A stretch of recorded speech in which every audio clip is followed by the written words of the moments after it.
Bismillahirrahmanirrahim. Assalamualaikum warahmatullahi wabarakatuh. Perkenalkan, nama saya Ibu Dewi Marfuah, Sarjana Gizi, Magister Public Health. Saya berasal dari Prodi S1 Gizi, Fakultas Ilmu Kesehatan, kemudian dari Universitas Muhammadiyah PKU Surakarta. Nah, ini izin untuk memperkenalkan terkait dengan atau menjelaskan terkait dengan RPS yang akan saya sajikan dalam video pembelajaran. Untuk video pembelajaran kali ini saya akan membawakan mata kuliah Ilmu Gizi Dasar. Ya, ini adalah mata kuliah yang diampu oleh mahasiswa semester 2 dengan deskripsi mata kuliah ilmu dasar. Ilmu gizi dasar mempelajari tentang dasar ilmu gizi dan ilmu yang berkaitan dengan kesehatan tubuh, meliputi sejarah perkembangan ilmu gizi, pengertian, kemudian sifat-sifat, fungsi, sumber, akibat kekurangan, akibat kelebihan konsumsi zat gizi, kemudian menggunakan daftar komposisi bahan makanan atau DKBM, serta menyusun menu seimbang untuk diri sendiri. Untuk capaian pembelajaran mata kuliah, mahasiswa mampu mengidentifikasi dan menganalisis peranan zat-zat gizi dalam kehidupan dan kesehatan tubuh, serta mampu menerapkan dalam kehidupan sehari-hari yang tepat. Di sini untuk capaian pembelajaran mata kuliah untuk mencapai itu ada 14 materi. Yang materi pertama tentang konsep dasar ilmu gizi dasar, kemudian yang kedua klasifikasi pengelompokan zat gizi, kemudian ketiga penerapan pesan dasar gizi seimbang, keempat terkait dengan karakteristik karbohidrat, kemudian karakteristik lemak, karakteristik protein, karakteristik vitamin larut lemak, karakteristik vitamin larut air, karakteristik zat gizi mineral makro, karakteristik zat gizi mineral mikro, kemudian keseimbangan air dan elektrolit di dalam tubuh, keseimbangan energi dan mengidentifikasi akibat kekurangan dan kelebihan energi, kemudian daftar analisa zat gizi bahan makanan, terakhir terkait dengan penyusunan menu gizi seimbang dengan terkait dengan standar porsinya. Untuk metode penilaian atau pembobotan, untuk tugas, penugasan, ataupun misalnya kuis, kita bobot 30%, UTS 30%, UAS atau nilai UAS, nilai ujian akhir 30%. Kehadiran kami pertimbangkan untuk penilaian 10%. Ya, untuk video pembelajaran ini adalah materi terakhir dari mata kuliah Ilmu Gizi Dasar, yaitu terkait dengan planning menu. Ya, jadi perencanaan menu, harapannya mahasiswa bisa menyusun menu gizi seimbang untuk dirinya sendiri sesuai dengan kebutuhan mahasiswa dan sesuai dengan standar porsi. Berikut video pembelajaran saya dengan materi perencanaan menu gizi seimbang. Selamat menyaksikan. Oke, kita mulai untuk perkuliahan hari ini ya teman-teman. Bismillahirrahmanirrahim. Assalamualaikum warahmatullahi wabarakatuh. Waalaikumsalam warahmatullahi wabarakatuh. Oke, sebelum kita mulai untuk perkuliahan pada pagi hari ini, kita berdoa bersama terlebih dahulu. Berdoa dimulai. Bismillahirrahmanirrahim. Asyhadu an la ilaha illallah wa asyhadu anna Muhammadar Rasulullah. Raditu billahi robba wa bil islami dina wa bil muhammadin nabiyya wa rasula. Rabbi zidni ilma warzuqni fahma. Amin.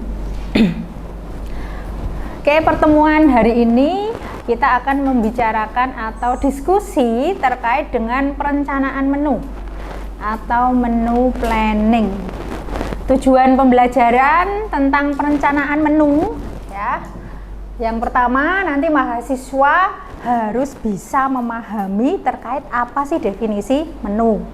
Kemudian yang kedua, nanti mahasiswa wajib memahami ya, harus bisa memahami terkait dengan definisi perencanaan menu.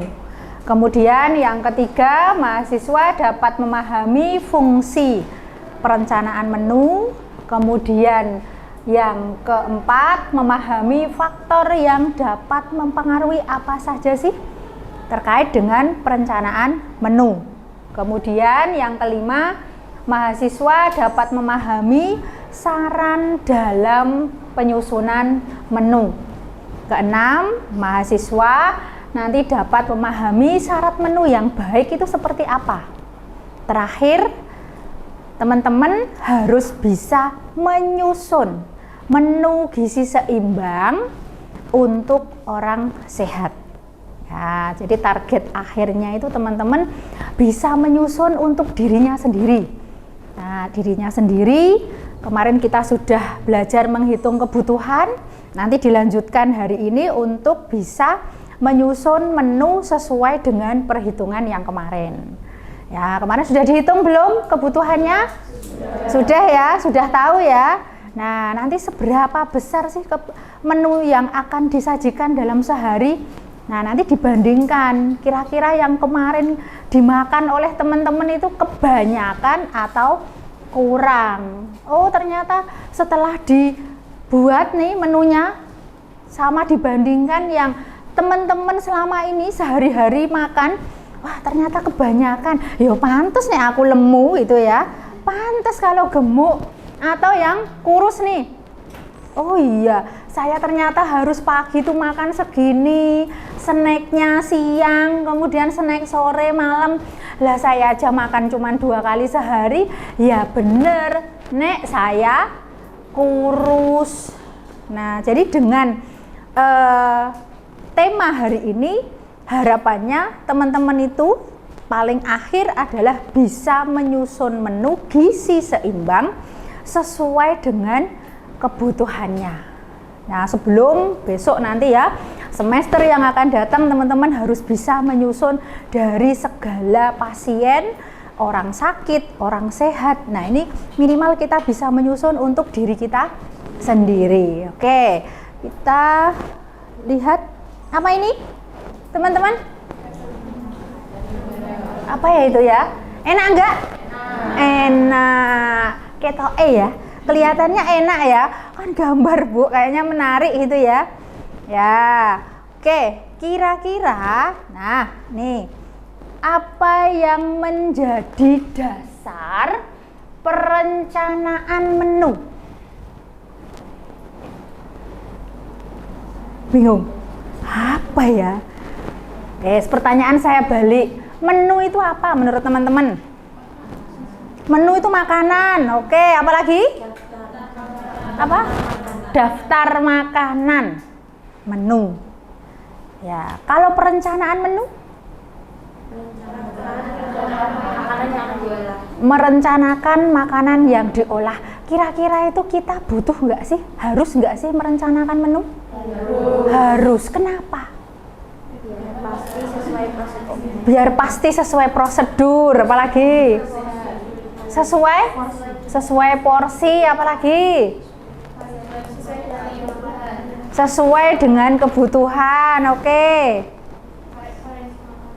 Variasi makanan, biar nggak telur dadar terus ya, atau telur ceplok terus gitu ya. Jadi harus disusun menunya nih, hari ini apa, besok apa gitu ya. Terus apa lagi? Ada? Selain ini kan terkait menunya nih, barangnya. Yang lain? Kira-kira apa? Yang masak perlu nggak kita perhatikan? Ya perlu. Kita mau menyusun menu misalnya menu Garden Blue. Apa gitu ya?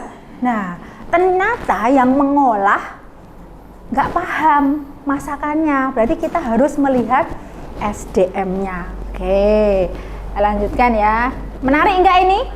Menarik ya, enak ya. Besok dicoba ya, kita masak. Oke, kita kembali ke tadi menu. Tadi ada yang menyampaikan adalah daftar makanan atau daftar makanan yang akan kita pesan, atau susunan hidangan yang akan disiapkan untuk disajikan. Bisa dua macam, bisa untuk orang sehat ataupun untuk orang sakit. Karena endingnya kita nanti sebagai ahli gizi bisa di rumah sakit ataupun bisa di catering. Karena kalau catering itu konsumennya, kliennya adalah orang sehat. Kalau di rumah sakit ya ini ya orang sakit, dietnya apa gitu ya. Nah, daftar makanan yang akan dihidangkan. Kita pengen menyajikan nih untuk anak sekolah. Tentunya menunya akan berbeda ketika kita menyajikan menu hidangan untuk lansia. Nah, lansia dibikin menu misalnya ya steaknya dagingnya original, tidak ada tepungnya. Wah, alot lagi ya, malah giginya rontok semua kan, ya gimana ya. Nah, berarti kan harus teksturnya pun, jenis yang diolah, jenis pengolahan, jenis bahannya akan melihat siapa yang akan makan, siapa yang akan kita sajikan. Nah, itu merupakan tadi syarat yang harus diperhatikan. Nah, menu ini daftar yang tertulis secara rinci, menu secara keseluruhan, definisi secara umum merupakan rangkaian dari beberapa macam hidangan atau masakan yang dihidangkan atau disajikan untuk seseorang atau sekelompok. Makanya dari menu, dari jenis-jenis menu itu kan pasti ada cara mengolahnya, sehingga kita bisa menentukan peralatan yang dibutuhkan, menentukan waktu untuk mengolah. Tentunya masak sayur bobor ya dengan misalnya urap, kira-kira waktunya sama atau enggak? Beda. Nah, ini kalau menu sayur bobor pasangannya apa ya? Nah, bobor kan lebih cepet ya. Jadi lauk yang lain berarti boleh yang agak lama. Ya, ini wes jatah urap. Kemudian nanti lauknya perkedel, ditambah lagi lauknya misalnya apa? Gadon ya. Wes pengolahannya itu cilik-cilik tambah peyek. Waduh, nggak selesai nanti. Ya, karena kan harus ada perkiraan untuk waktu. Makanya dengan menu itu bisa memperkirakan ini cukup enggak waktunya. Ya. Nyampe enggak dari menu yang disiapkan itu waktu untuk pengolahannya cukup atau tidak. Kemudian tenaga yang dibutuhkan. Tadi pengennya wah, resepnya atau menunya itu menentukan garden blue. Garden blue kan waduh, banyak sausnya sendiri, belum peritilan-peritilan untuk garnisnya. Ternyata lama. Terus atau tenaganya nggak tahu, aduh garden blue itu kayak apa, mereka nggak paham. Pahamnya hanya misalnya ayam panggang atau ayam bakar. Nah, ini jadi kita bisa menentukan. Kalau nggak ada, kita pengen menu-menu yang kontinental, ya berarti harus merekrut tenaga kerja yang memang paham, misalnya dari tata boga. Jadi bisa menentukan. Jadi di awal perencanaan menu yang akan kita siapkan apa, sehingga nanti tenaga kerjanya ya sesuai. Kemudian menentukan keterampilan yang dibutuhkan. Tadi ya hampir sama ya. Jadi tenaga, jumlah tenaganya, mengolahnya itu berapa banyak toh. Cateringnya itu akan menyajikan untuk 100, 500, 1000 itu kan pasti tenaganya sama nggak jumlahnya? Berbeda. Tapi keterampilannya juga tadi, tenaganya itu harus mempunyai keterampilan yang sesuai dengan perencanaan menu kita. Selain jumlahnya, tentunya semakin banyak jumlah yang kita sajikan, berarti semakin banyak jumlah tenaga pengolah atau tenaga pemasak yang lebih banyak. Tuh. Kemudian menentukan teknik pengolahan. Tadi kalau teknik pengolahan kan dari menu yang kita buat, mau direbus, dikukus, dipanggang, di oven, digoreng. Nah, dari olahan itu kan jelas. Ya, jelas sehingga nanti sinkron dari yang mengolah, dari alatnya, kemudian dari teknik pengolahan. Menentukan siapa yang akan makan dan siapa yang akan masak. Terakhir itu konsumennya. Konsumennya siapa tadi? Kalau mbah-mbah atau lansia dengan anak-anak tentunya berbeda. Simbah-simbah atau lansia menunya chicken katsu. Aduh. Kira-kira mau nggak lansianya? Iya, wes ayam bacem aja lo malah laris manis kan gitu ya. Ya, terus saat dibalik nih, misalnya konsumennya atau kliennya itu anak-anak nih ya, anak-anak tapi menunya itu ayam dibacem. Ya pada nggak mau, ini apa kan gitu. Atau nih ayam bacem masih mending, tahu bacem, tempe bacem itu kan pasti nggak mau gitu ya. Nah ini harus dilihat. Oke, ini contoh dari fungsi perencanaan menu tadi, anggaran ya. Nah ini kan tentunya berbeda. Wah, bahan utamanya udang, harganya tentunya pasti lebih tinggi dibandingkan ayam atau telur. Siapa yang akan makan? Nah, ini kelompok ya, kelompok orangnya ya. Siapa yang akan makan? Apakah tadi lansia, anak-anak, orang sehat ataupun orang sakit ya.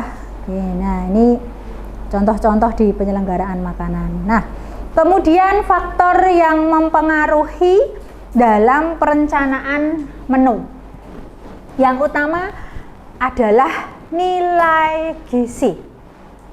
Dimanapun nanti teman-teman bekerja ya, pasti yang kita hitung itu adalah nilai gizinya. Karena yang kita olah cukup nggak untuk memenuhi kebutuhan klien kita. Kan carinya ternyata di pasar nggak ada, Bu. Ini mangganya tetangga setengah mateng gitu. Dicipik kucut. Nah, ini yang harus dipikirkan. Alpukat itu kan tidak setiap hari atau tidak setiap waktu ada. Jadi tetap dari iklim ini harus memikirkan kira-kira susah nggak dicari. Jadi tidak boleh mempersulit diri sendiri ya. Sudah membuat menu sendiri, nyari di pasarnya nggak dapet gitu. Mau ke rekanan pun juga mereka susah. Kalau memang nggak ada bahannya atau barangnya. Sayur misalnya, kluweh, tahu kluweh nggak? Tahu ya, kluweh itu kan kadang juga nggak setiap setiap waktu kan berbuah ya. Kadang pas musim ya buahnya banyak, nek pas nggak ada kan pohon doang kan ya. Nah padahal ini menunya itu adalah sayur lodeh kluweh, kan repot sendiri akhirnya, kluwehnya nggak ketemu gitu ya. Duh, mau diganti apa ini? Nah ini yang menjadi faktor dari dalam perencanaan menu ya. Kemudian macam dan jumlah klien tadi dipastikan yang kita layani itu jumlahnya berapa, 50, 500 atau 1000 tentunya beda. Tadi kayak misalnya di pondok kemarin ada yang di pondok di daerah mana ya, Solo bagian selatan itu kurang lebih 400. Manajemennya atau perencanaannya atau orangnya yang memasak ya berbeda jumlahnya dengan yang tadi di Asalam sampai 2500. Kemudian ada yang di FF Catering, ini juga penyelenggaraan. Ternyata mereka ada anak SD sama anak TK. Menunya pun juga berbeda antara anak SD dengan anak TK. Nah ini karena dari faktor yang mempengaruhi perencanaan menu. Pegawai pasti ya, atau tenaganya. Kemudian macam pelayanan. Macam pelayanan ini mau makanannya di box atau prasmanan. Tentunya kan berbeda ya, karena beberapa catering itu dia bisa melayani dua. Setiap harinya bisa juga melayani terkait dengan box nih ya, di SD ini 500 orang setiap hari makan siang ngirim. Tapi dia juga bisa menyajikan untuk misalnya pernikahan prasmanan yang berdiri. Nah, tentunya kan pasti berbeda antara yang prasmanan sama yang di box, atau sama-sama di pernikahan antara prasmanan dengan, kalau orang Jawa piring terbang, tau nggak piring terbang? Ya, piringnya bukan terbang-terbang ya, ya maksudnya sudah diporsikan dalam piring. Nah, itu kebutuhannya akan berbeda, baik dari tenaga kerjanya, kemudian bahannya, konsistensi atau teksturnya itu menyesuaikan. Apalagi nanti yang akan kita hidangkan itu adalah pasien. Pasien itu kita harus ini banget, memperhatikan banget ya, dari sakitnya, dari kondisinya. Nah, itu pasti akan melihat. Orang yang sehat saja mungkin ya, satu kelas ini ada beberapa yang nggak bisa makan keras karena kalau makan keras giginya sakit. Ada nggak kira-kira? Nggak ada ya? Ya masih normal semua ya? Ya alhamdulillah normal. Jadi nggak ada yang kalau makan gigit itu aduh nggak habis makan daging, kenapa? Gigiku kambuh, kepalaku pusing gitu ya. Lah ya masih aman ya. Ya. Kemudian rasa dan aroma. Ya, jadi kadang itu ada masakan rasanya enak tapi aromanya kurang sedap. Nah, padahal keduanya harus sama-sama enak. Ya, harus sama-sama sedap. Rasa yang sering muncul kalau teman-teman praktek ya, kakak tingkat kalian kalau praktek itu rasanya entah kenapa kok suka dengan rasa asin. Asin gitu ya. Kamu ngicipi enggak tau dek? Ya kadang dicipi sih bu. Iya memang kebanyakan garam. Lah kamu masak 2 biji kayak masak 10 ya, bumbunya masin ya, sering masin ya. Padahal sudah dibilang kalau terlalu asin rasanya nanti resiko kalau ujian ngulang ya. Iya yo nek kekasinan gimana ya, nggak bisa kan. Nah, oke. Ya. Oke, ada yang ditanyakan teman-teman?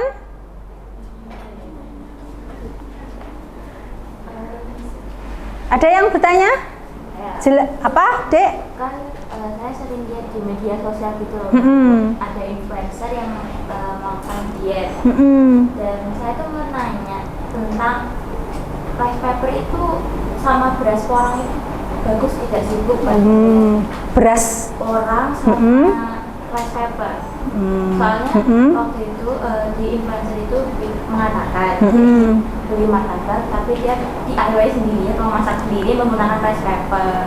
Terus ada juga ada influencer yang mau makan nasi goreng tapi dia bawa nasi sendiri tapi itu menggunakan nasi sendiri porang terus udah dibikinin mas gitu ya. Ya sebenarnya bahan makanan itu yang kita makan itu tergantung dari kondisi kita.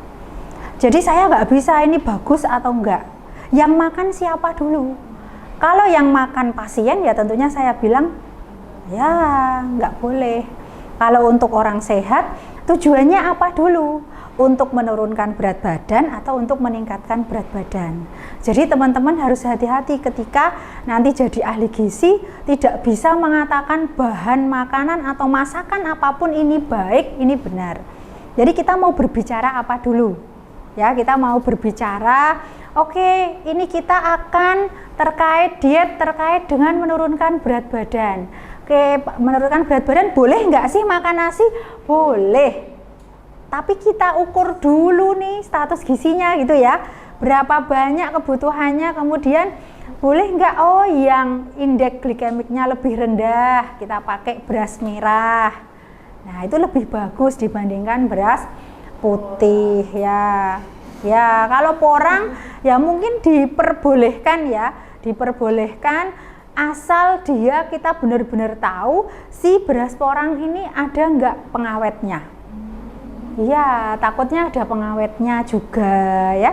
Kalau memang kita yakin dari pertanian itu tidak ada pengawetnya ya, oke-oke saja. Iya, kayak kita bikin ini toh, tahu bubur nggak? Bubur instan itu ya, bubur instan tinggal dicur gitu. Nah, ini kan artinya sudah ada zat kimia, bahkan mungkin rasanya sudah nah ini yang harus kita hati-hati ya, jangan-jangan itu hanya dari kimia tapi menyerupai kayak sirup itu taunya kadang masyarakat rasa sirup, rasa anggur ya, taunya itu perasan anggur dijadikan sirup gitu ya, bukan, itu adalah zat kimia, cairan kimia yang kalau belajar di kimia kemarin, kimia makanan ya, itu mirip secara kimia, struktur kimianya itu mirip dengan anggur tapi bukan buah anggur. Nah, seperti itu contohnya. Jadi makanya kan kita harus hati-hati itu ya. Oke, jelas teman-teman? Jelas. Ada yang mau bertanya lagi? Gimana? Cukup? Oke, kalau tidak ada yang ditanyakan ya, kita cukupkan ya. Mari kita berdoa penutup majelis bersama. Subhanaka Allahumma wa bihamdika asyhadu alla ilaha illa anta astaghfiruka wa atubu ilaik. Ya, terima kasih teman-teman. Mohon maaf banyak kekurangan dari saya. Saya cukupkan. Wassalamualaikum warahmatullahi wabarakatuh. Waalaikumsalam warahmatullahi wabarakatuh. Oke, sama-sama.